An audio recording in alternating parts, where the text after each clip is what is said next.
This is episode 151 of the Prepper Website Podcast.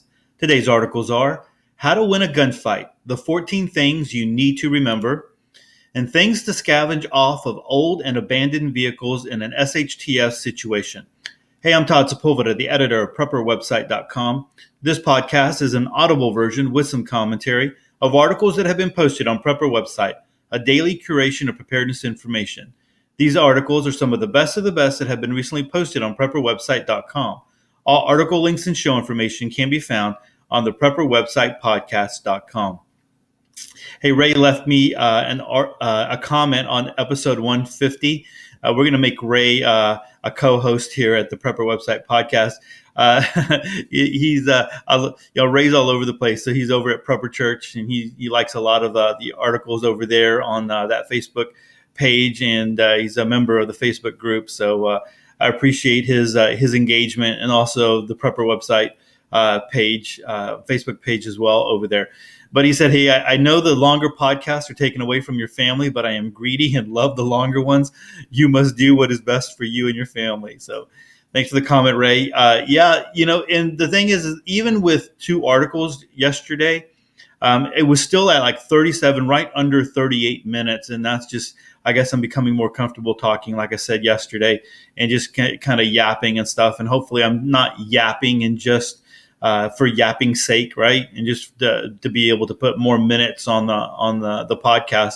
Hopefully it's valuable there, or at least I'm sharing information that, maybe that you're definitely interested in. But it was right under 38 minutes. And the thing is, that's the final product. I don't do a whole lot of editing, as you can imagine. Now, and I've been doing the videos. So speaking of episode 150, I've been doing the videos and haven't had too much of like bloopers or anything like that. And now the thing with the video is that I'm doing the video and I am not, it's recording while I am doing the podcast. And so it's recording my desktop. So everything that I'm looking at, you're seeing, and all those kinds of things, the different tabs that I'm clicking on, you're seeing. And so I haven't had any real issues up until yesterday. And yesterday, I could not say survival trailers. I don't know why. I just could not get it out.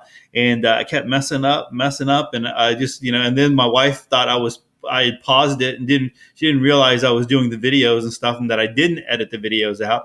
And so that was kind of funny. So, I had my first real blooper, I guess, on episode 150 yesterday. And if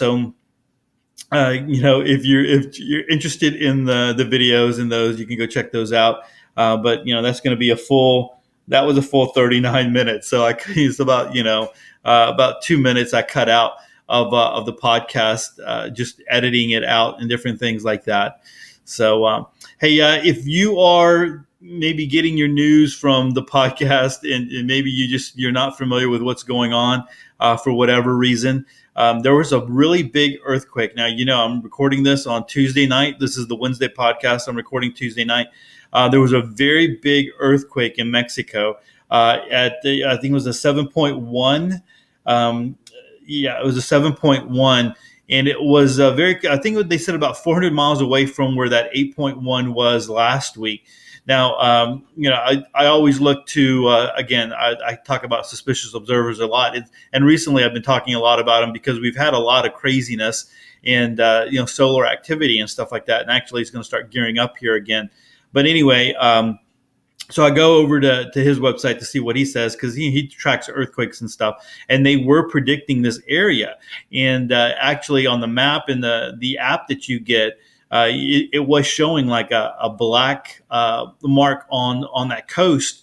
And but when I went to go read one of his posts on Facebook, and he was like, I really can't say that this one doesn't really qualify as, we're calling it, because this is more of an aftershock. Although it was 7.1, it was still an aftershock. So crazy. If you did not see the things, and so I've never been in an earthquake myself.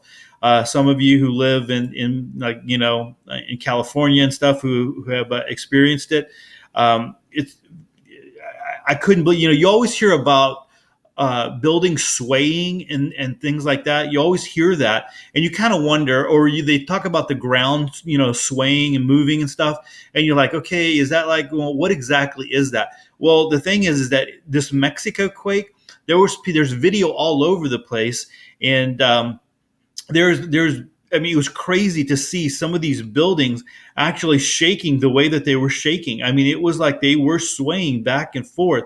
And so, if you go, so when the earthquake hit, probably about 30 minutes to an hour later, you started seeing a lot of video on Twitter, and that's So anyway, there's buildings that.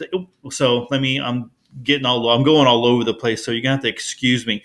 I'm gonna link to my Twitter feed on the show notes. So if you don't have Twitter, you can still go to this. You can still go check out the feed and go check out some of these videos and stuff like that. Of course, the longer we go out from this podcast episode, the further down the feed they're going to be. But if you see it tomorrow or the next day, you'll be able to just scroll down my feed a little bit, and you'll be able to see all these videos. And so like I said, I mean, there's buildings that are kind of like crumbling, and things are falling off of it. There's a video where there's a big explosion from a building, and video caught that. I mean, it's a huge explosion. There was a video with people inside of it. Kind of looks like a bank, and everything is swaying. I mean, they're like they're in a hallway there. And see, this one is actually, this one, and this isn't the actual video, but this building that I'm looking at right now, if you're on the video and you see this one actually crumbles. It's so crazy. I don't believe it's this one here, but it actually, yeah, it is. I'm sorry. This one actually crumbles. I mean, this whole building falls down. I mean, it's crazy. But anyway, I want to get to the one. So there's this big wide view of the cityscape, and you have all these buildings, and you have like smoke coming from all the buildings. I've never been to Mexico City. I don't know what it's like. There's kind of like a river. I guess it's kind of like maybe something similar to I don't know, San Antonio or whatever, maybe a little bit bigger if you're ever familiar with the Riverwalk. I really don't know. I really can't explain it to you. But there's people like on boats, and they kind of look like they're tourists. But, when this earthquake hit, there's all these serious, waves and everything that happen. And it seems like it continues going for a while. And I'm trying to get to that one where the building is waving. I mean, wow. I mean, it's still just looking at it. You can't get over it. I mean, there's two buildings, and one of them it's really, and this one is swaying so much that like windows are popping out and different things like that, and people are running out of it. But anyway, I mean, they have like 119 people have died so far, and it's only been a few hours since the earthquake hit. So I'm pretty sure that's going to rise. That number is going to rise as they go, and that's just from what I tweeted or retweeted. That's just in Mexico City alone, 119 people. So there's a lot of destruction. They had that big one, the 8.1. I'm sure that weakened a lot of things, and then you have this 7.1 coming right behind it. And so keep these people in your prayers. I mean, we've got a lot to be praying about. I mean, we still have the destruction in Houston, and we still have Florida that is really in bad shape. The electrical systems over there, and it's pretty much not even in the news anymore. Houston or the Gulf Coast and Florida over there. And then, you're not really hearing too much about fires and stuff. Irma devastated the islands, and now you have Maria coming right behind it. And so, I talked about it at the beginning, I guess on the Monday podcast, that Ben over at Suspicious Observers was saying that because of the solar activity, it could push the hurricane a little bit further west. And that was he gave the example of Irma, and that was one reason why it didn't hit Miami. If it would have hit Miami, they said it would have been like an extra $115 billion worth of damage. And so it pushed it a little bit further west. So right now, the track of Maria is going up north. So if it does hit, it's probably going to hit way up north, the northeastern coast or whatever. But I don't know how far west it could push it.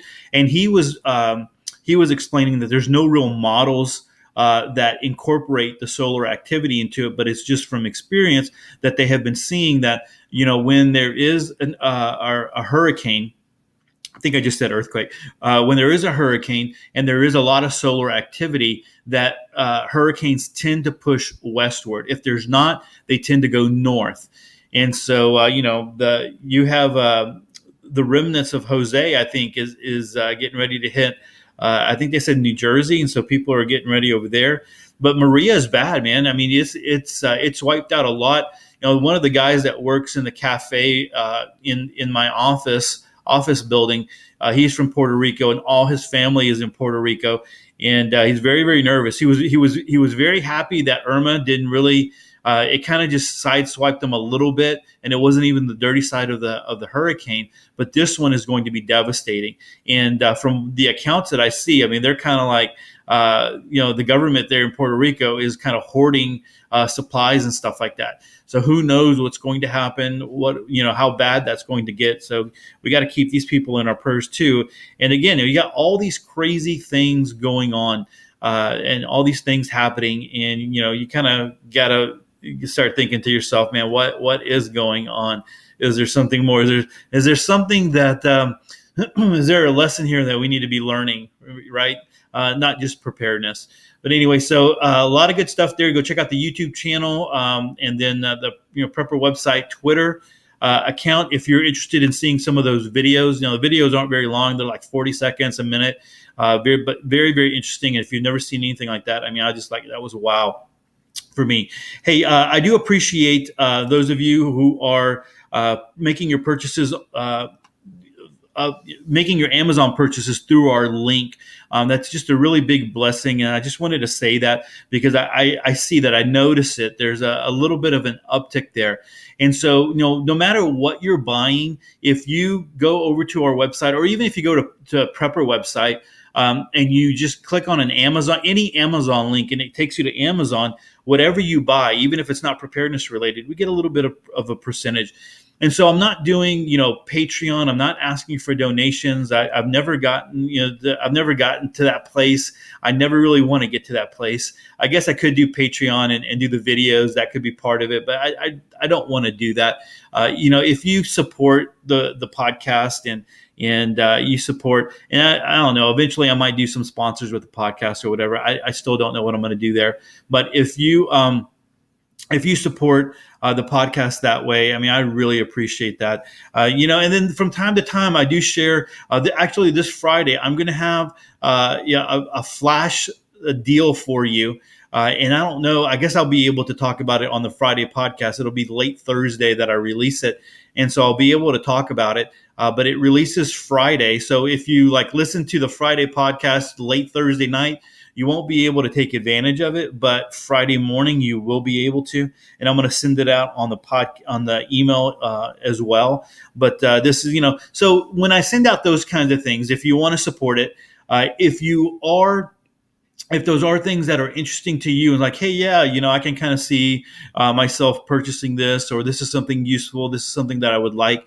A lot of the times those are affiliates for me as well. And so I do get a little percentage of that as well. So that is a way that you could support Prepper website and the podcast as well. And so, you can go at it that way. So again, I just wanted to say I appreciate it. Those of you that support the podcast that way.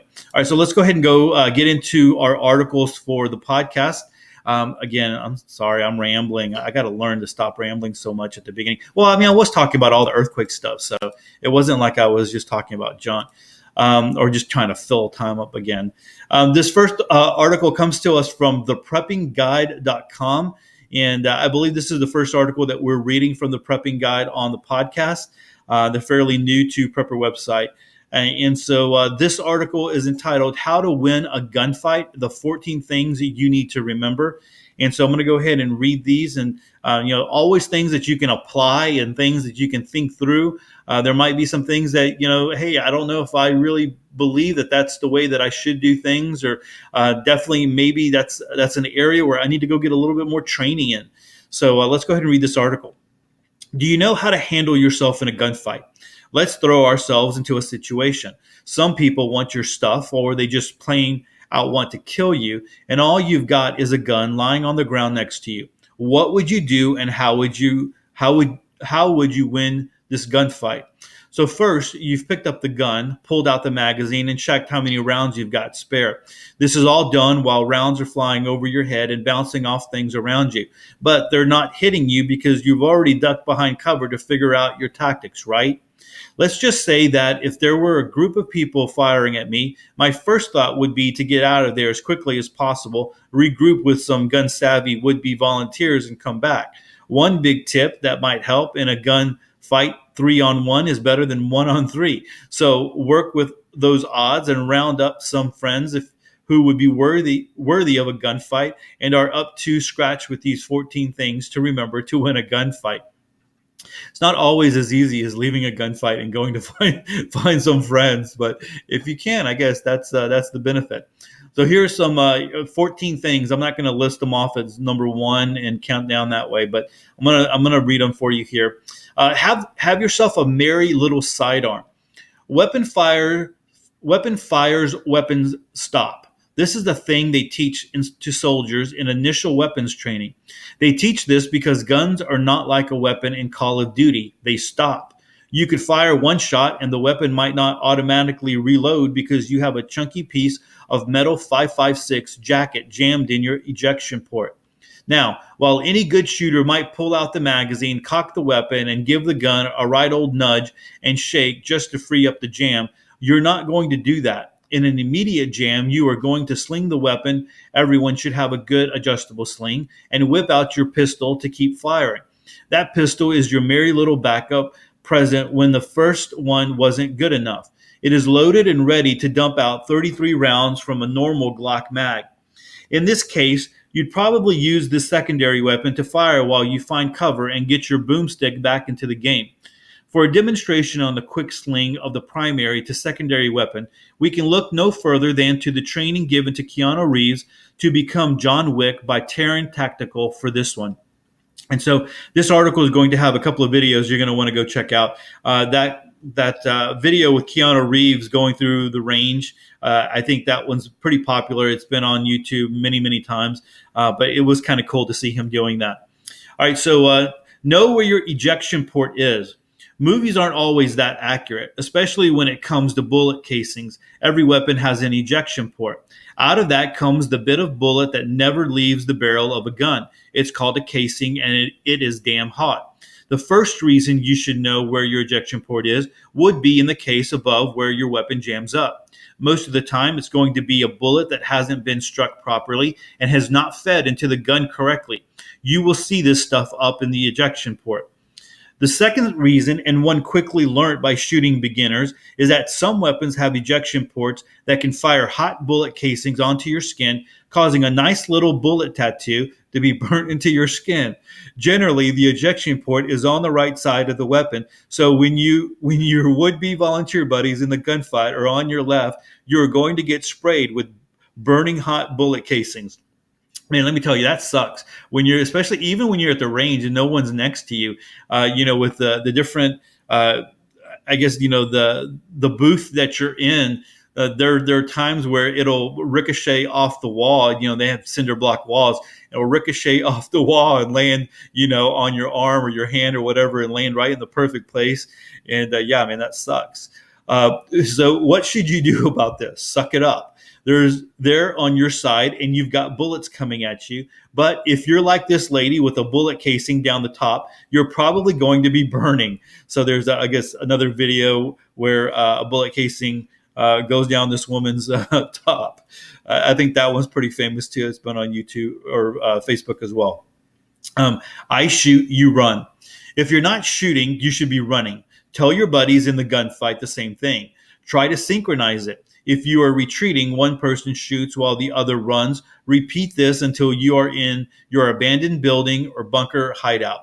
Though this works the other way in the attack. If you have sized the enemy as being reasonable for your capacity and you decide to attack, shoot in their direction while your buddy runs. Let's hope he is smart enough to figure out he should do the same. The process of your buddy shooting while you run is called covering. This is why you hear that great term, covering fire. This is also referred to as fire in movement. And if you've been in the military, you'd cringe just hearing these words, as that is a lot of the combat practice in the field, which turns to elements in urban training. Keep your eyes on three things at the same time: the guy shooting at you, your buddy, and possible cover. These three things are the only things you should be looking at. You should be watching where your enemy is, where you last saw them, or where they sound like they are shooting from. You should be watching this because when your buddy is moving, this is where you are shooting. You should be watching your buddy and listening out for his gun. If he is shooting, you move. If you don't hear any shots from him, that probably means his weapon is jammed or he is just plain useless. In some cases, that uselessness can also cause a jam. Be warned. On top of this, you should always be looking for the next place you are going to move to. If you are in a retreat, this is basically putting solid things behind you. If you are attacking, this is stuff in front of you. Always be looking for covering spots. Why? Because the next point is why. I'm up, he sees me, I'm down. This is what you say when you run. As soon as you take your first step, you should say to yourself, I'm up, he sees me, I'm down. This is enough time to move and not allow your enemy to take a steady aim and kill you. If you run longer than this, anyone with a sense of aim can take a quick sighting and put some metal your way and possibly land a hit. So don't let it happen. When the phrase says down, this doesn't refer to dropping to the ground. It is whatever you deem a safe place to fire from. If it is a wall or over the front of a car, use it as cover and shoot while your buddy moves. You can see how these guys from Polliner Tactical work in unison to provide covering fire for their buddies running. Eventually, this would get you close enough to the enemy to grenade them or get closer to get your buddy in a flank. So again, another video for you. The phrase is something that is regularly repeated in initial combat training for a lot of the world's forces. It is taught for a reason, which is to keep you alive. But this will fail you if you don't adhere to the next part, which is once you are down, move for an extra few meters. Why? Well, the next point. Don't be a rabbit. Ever see a rabbit in the grass? It bends down to eat, pops its head back up, and bends down again. You give your friend a nudge in the arm and say, hey, check out 2 meters left of that tree. There's a rabbit. And before you know it, the rabbit has popped his little head up in the exact same spot. Boom. If you were the rabbit, you would be dead. In a gunfight, if you see someone running, you are going to aim it at their last seen place and wait until they pop out to shoot them. So with the principle mentioned before, once you leave the visibility of your enemy, whether it be behind a car, wall, or whatever, move and crawl a few meters before popping up to shoot. Make sure the movement is lateral to the enemy. Think of it as getting out of the X. In an urban environment, this can only work so well, as you might be behind a car or a single-spaced object with very little crawl distance. Make do with what you can, but remember the idea of the rabbit popping up in the same place. Yeah, one of the reasons why I guess this article spoke to me to read it today is that I'm listening to Mark Goodwin's last book of The Days of Elijah, and so I'm in the part right now where they are, they're in a fight, in a gunfight. And so, when I parked today and, got out of my vehicle, I hadn't totally finished. Right. And so, I guess I was kind of thinking of that book, and that's a great book. If you haven't, read any of Mark Goodwin's books and you're looking for good prepper fiction, good clean prepper fiction, you definitely need to go check that one out. I'll link to it in the episode show notes. Hey, just FYI, when I link to something that is to Amazon, like Mark Goodwin's book or whatever, I can put it in the episode show notes on the website, but I can't put it in the show notes that go to iTunes and stuff, the podcast catchers, because that blows the Amazon terms of service, and they can in my affiliate status and blah blah blah and all that kind of stuff. So anyway, just FYI on that. When I say I'm linking to something and it's going to go to Amazon, you'll have to go to the website for that. All right, so the next one is be aggressive and quick. Well, let's think about some animals at the top of the food chain.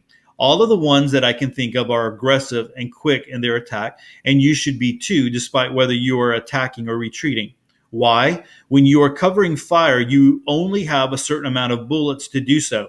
You are hoping that we picked up a gun with a full mag when we found it at the start. Taking a gunfight slow and steady will result in getting shot.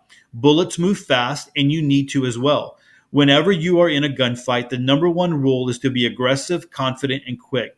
Part of being aggressive is also being on the offensive. When it comes to a gunfight, when you maintain the offensive with your buddy, hopefully more than one, you are overwhelming your enemy with so much precise force that they cannot handle the pressure and start making mistakes and panic. This puts you in control, and control is the key to winning. Be strong and aggressive when you are advancing. Picture from American Assassin. Plan like it's the last thing you ever do. Yes, it could be the last thing you ever do. Getting shot is no field trip, and it can result in a massive loss of blood and death. So what are you going to do? Well, you should already have your answer for that. Plan, plan, plan. It could be anything from attacking with your buddy up until you can run a flank, or it could be to sit and fire a few shots in the enemy's direction to probe and find out what sort of guns they have. Let's hope for your sake they don't have any mounted heavy belt fed weapons. Whatever you do, I have a plan and a backup one if that fails. I recently wrote a post about tactical way of thinking using situational awareness. The theory of the OODA loop was developed by a military tactician and is something you should use to diagnose, dissect, and win your gunfight. The OODA loop is explained in depth in the post on situational awareness, but for an overview, it stands for observe the enemy, orient how they are acting and what you can do to counter and win that action, make a decision on the best course of action to take, and carry out that action. The loop then continues back into the observation phase. Be fit for a gunfight. By this, we don't mean you should start doing push-ups in the middle of a two-way range. This is a preparatory thing, and it is a big part of prepping for when the poop hits the fan. Fitness is important in a gunfight for three main reasons. It keeps you confident with a level head and tactical thinking mindset. It gets you from point A to point B quickly and efficiently, and it allows you to make a steady aim after just sprinting for your life. If you are not fit, get started by working with high-impact interval training. Get creative when looking for cover. Cover isn't just a place to hide, it's also a place to shoot rounds from to try and land a hit on your enemy, as well as to suppress the enemy for your buddy to gain some ground. Part of this involves the flexibility and creativity that many special forces soldiers use in their field office. Chances are your gunfight is going to be in an urban environment, which means you're going to have vehicles, houses, fences, garden hedges, windows, and anything else at your disposal. Whatever you have got, use it. Navy SEAL Rich Graham teaches various methods like this at his tactical carbine course. While this video was intentionally about muzzle awareness from a concealed position, you can see how he uses the tray of a truck as a covered firing position. So again, another video for you. Bring a knife to a gunfight. You have probably heard something along the lines of don't bring a knife to a gunfight, but that is completely wrong. A knife is a piece of equipment every tactical gunfighter should have on their kit for a number of reasons. One of them is that a knife is something you can grab in close combat when everything else fails. Remember how we said you should have a merry little sidearm? What if you have spent all of that ammunition getting to the enemy and it comes down to a test of strength between the two of you? No, that's not going to happen. You've got a fixed blade knife ready to use in combat. What type of knife should you be using? That's up to you, but as far as cool gear goes, you can't go past the legendary U.S. Marine K-bar knife. If you're entering a gunfight in a car, shoot, then get out and shoot some more. Cars are bullet magnets, and you are pretty well exposed if you are sitting in it, unless, of course, you are in the U.S. President's Beast. So you are going to need to get out of that thing quickly. But while you are getting out, you could be sprayed with metal. To leave a car in a gunfight, assuming it has stopped, you should one, fire some shots at whoever is shooting at you. This will divert their attention from shooting you to ducking. Two, open the door and hold it open with your foot. Some doors have a kickback. Three, lead with your gun out the door, aiming at the enemy, and fire shots while leaving the car. And four, position yourself so that the vehicle is in between yourself and the enemy. Here's a demonstration on executing quick departure from a car under fire for tactical riflemen. So again, another video for you. All right, next is don't forget your chest rig. Okay, so if you're in a gunfight, chances are you will probably be looking for one and did not run away at the first sign of a shot. This means you are a hardened individual ready to eat lead, shoot with precision, advance towards an enemy, and make them quiver with fear from your dominant fighting skills. All of this means you probably already have something like a Condor Recon chest rig and the sweet sidearm carry of the Condor Tornado Tactical leg holster. You are a dangerous gunfighter by the looks of it, and with this gear, you can carry more magazines, have the smaller working space between the quick draw of your magazines to the loading port of your rifle and handgun, and you can also fasten the previously mentioned U.S. Marine K-bar knife to the molly on the rig. Last, don't get in one, but if you have to, win. Remember how we mentioned the OODA loop in number 8? Well, if you can see an opportunity to de-escalate an issue, then take it. Peace is a much better approach for all parties than exchanging fast and hot bullets. If there is a peaceful option to take, then take it. But if there isn't, then Godspeed. All right, so a lot of information over here at thepreppingguide.com. Definitely might want to go check that one out. And all the videos that are there, you'll want to go see those and click on those. It's always interesting. I do like it when they do when posts do have videos and they do. I think it enhances it, helps to enhance it. And so I always like that. So I'm going to encourage you to go check out the Prepping Guide. And if you haven't done that at all, that's a new website for you. Go ahead and go check it out and just browse around a little bit. While I say that, I was thinking I was going to talk about this as well. I have another website if you're not familiar with it, topprepperwebsites.com, and that's a voting website. And I made it a while back, and there's 200 websites on there that you can go check out. And so people vote on it. They have a voting link on their websites, and people will click on it to vote for them. And so if the big guys, the big websites are, of course, they're at the top. But there's a lot of smaller ones at the bottom, and you can go check those out and go see what they have to say. Because sometimes the newer websites, they're fresh, they're coming out, they have new perspectives, and you can get a lot of good information as well there too. So if you find yourself just kind of like, hey, I need something to do, I'm just kind of bouncing around, you can go over to topprepperwebsites.com and scroll down and hit one of those smaller websites and throw them a little bit of love while you're linking to them, while you're going to go check them out. But then also at the same time, they have a lot of good information as well. All right, so that last article was, again, thepreppingguide.com, and go check that one out. All right, our next article comes to us from bsurvival.com, and the article is entitled Things to Scavenge Off of Old and Abandoned Vehicles in an SHTF Survival Situation. I think this is an interesting article, so let's go ahead and read this one. All right. So I'm already at 33 minutes, and I'm out, not even trying. What the heck?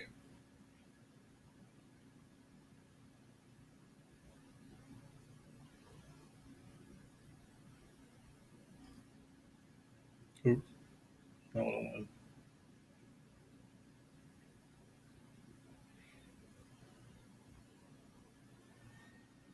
Okay, I'm just checking my Suspicious Observer app. Just kind of just pushed out a notification. So I'm just curious to see what that is really quick.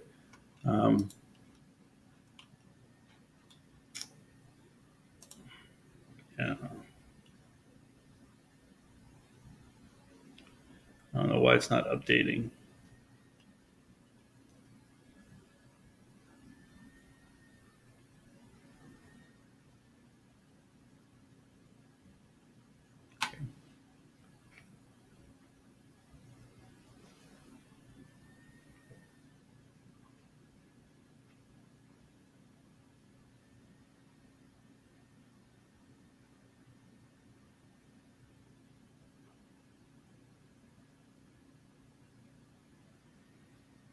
Oh my goodness, come on. What the heck?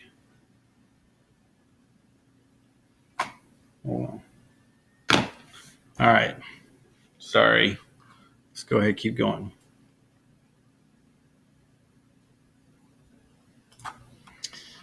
All right. So cars can increase chances of survival significantly if you know what to look for. This guide will show you what you need to look for.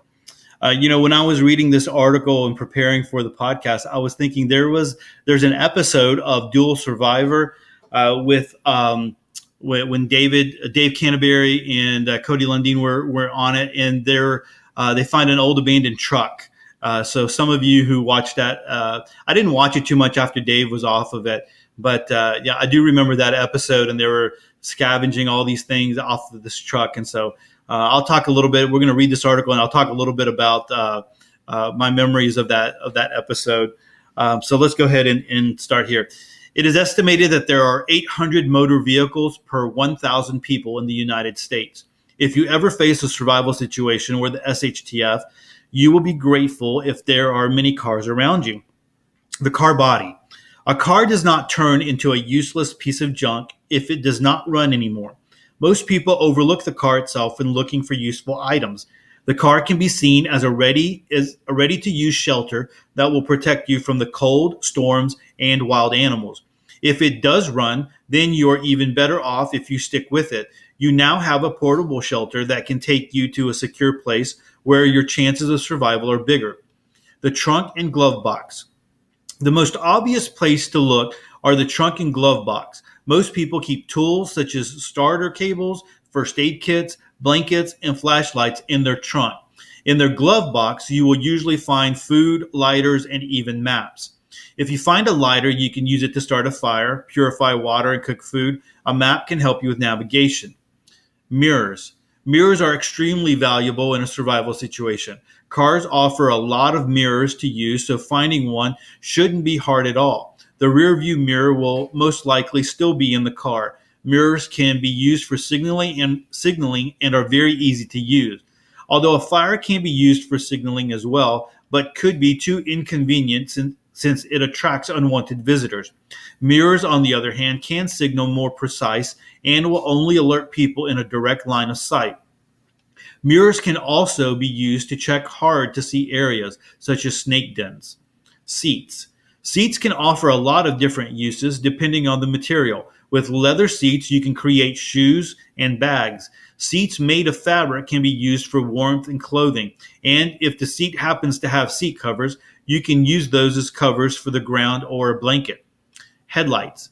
If the broken glass shards happen to be long enough, you can create a handle using duct tape to make a nifty cutting tool. The headlight contains a case and a lamp that can help you start a fire. You can use the reflector of the headlight to start a fire quite easily if you have tinder and some sunlight. Due to the reflective qualities of the housing, you can use it to magnify the power of the sun and create an ember in the tinder. You can even use the glass found in the headlights the same way you would use a magnifying glass to start a fire. Wiring. A rope is one of the most essential items in a survival kit. You may not always carry rope with you, but luckily cars offer a lot of wire that can be used as makeshift rope. Wire found in the car can be used in numerous ways. You can construct shelters with them, build traps, and hold gear together. Doors. A creative mind instantly sees a makeshift sled when looking at an old rusty car door. Door panels are very lightweight and can be used to either create a shelter or even use as a shield. It may be quite difficult to take apart a door panel, so having a multi-tool might come in handy. Seat belts. Seat belts are a great addition to the list of items to look for. Seat belts can be used as a thick or thin cord. If you prefer a thin cord, you can cut the seat belt into smaller strands. When removing the seat belt from the car, make sure to pull them out as far as they can. You really don't want to waste resources in a survival situation. A car really can be your best friend in a survival situation. Remember that a car offers even more tools than listed. But keep in mind that if you carry all the items in a backpack, every pound will count. So decide what really is needed when scavenging items for a car. All right. So yeah, the someone was talking about in the comments, and I was going to say that as well, batteries and alternators. And so if it's a situation where there are a lot of vehicles and you have a lot of batteries and you have a way to transport those, maybe you have some kind of small like little cart or whatever, you could build a nice little battery bank and scavenge some solar panels, and you can have some power. So that's one aspect of it. There, you have the alternator that you can use, and if you can incorporate that in a way, you can use that to help power your or charge up your batteries as well. I remember hearing that survival story of that family that broke down like in the winter storm. They used a tire. The dad used a tire to signal and to create a fire. And so you have that as well. Like, so if you were having to signal for whatever reason, you could always burn the tire. The tire will burn. And so you can use that for, if you needed material, let's just say there wasn't a lot of, fuel around, you could use that in that way. But you can to create the fire, but also to signal. In that one dual survival